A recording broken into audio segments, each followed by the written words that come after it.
Hey, I'm Emma Garlett and welcome to It Blak.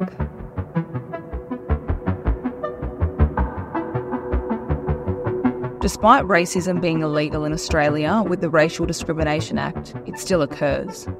Racism is experienced by many people, with racial slurs spanning the comments of social media, overt racism in the streets, and even Aboriginal people being racially profiled in shopping centres. And unfortunately, racism happens in places where it shouldn't, such as the police force. Look, strap on your tinfoil hats. The concept that our members are out there and have the time or the inclination to go and target particular groups in the community is one for the nutters. Time after time, former police officers at all levels, from constables to inspectors, have come out declaring and exposing the racism they have experienced in the police force. It is not just one jurisdiction either. Whistleblowers in the Northern Territory Police, New South Wales Police and WA Police have all shared their experiences and the embedded racist culture of the government department. Recently, in the Northern Territory, a series of racist awards were allegedly handed out by the Tactical Response Unit. Former Constable Zachary Rolfe tendered the certificates during an inquest into the death of Commander Walker to attempt to prove the culture of racism ingrained within police.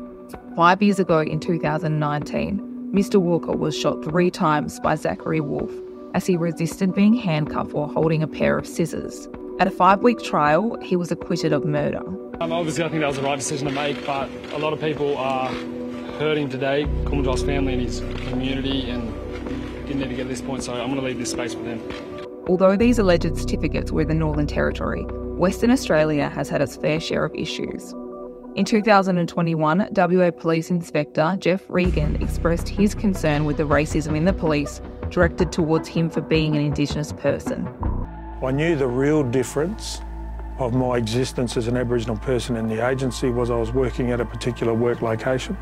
My wife had brought my dinner up and gave it to me, and I was going out into the crib room to put it in, and the sergeant came and said, "Where are you going?" I said, "I'm going to put my food in the fridge." And he said, "You're not putting it in our fridge." I said, "What do you mean?" He goes, "You you cook differently. You're not putting your food in there. You go and get another fridge and clean it out, and you can put your food in there." So I went out the back into the storeroom and got a little fridge and took it down the back and washed it out. And that was my fridge. You know, so make you feel subhuman. A year earlier, in 2020, former Perth Constable Jim Taylor came forward saying he could no longer keep quiet about the discriminatory treatment of Aboriginal people he saw from colleagues. Mr. Taylor said there was a time an Aboriginal elder was found dead and a police officer used the deceased man's photo as his computer screensaver. He said, "The general sentiment in Waipo is so desensitised towards Aboriginals that they are not even seen as humans anymore."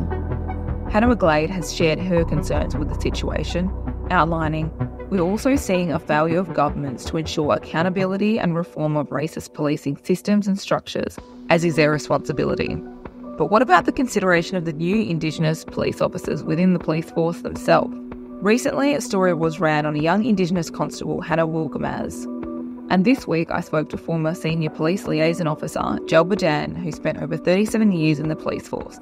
He's the longest-serving Aboriginal employee of the WA Police.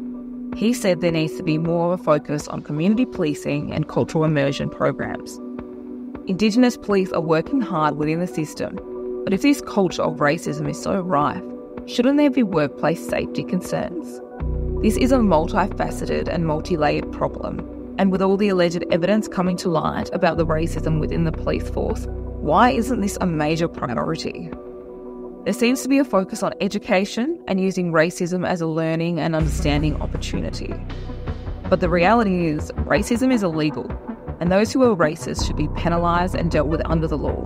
There isn't time to just give someone a slap on the wrist and send them to a training course. They are police officers, and if children at aged 10 are convicted under the law, why shouldn't officers be held to account? They know right from wrong.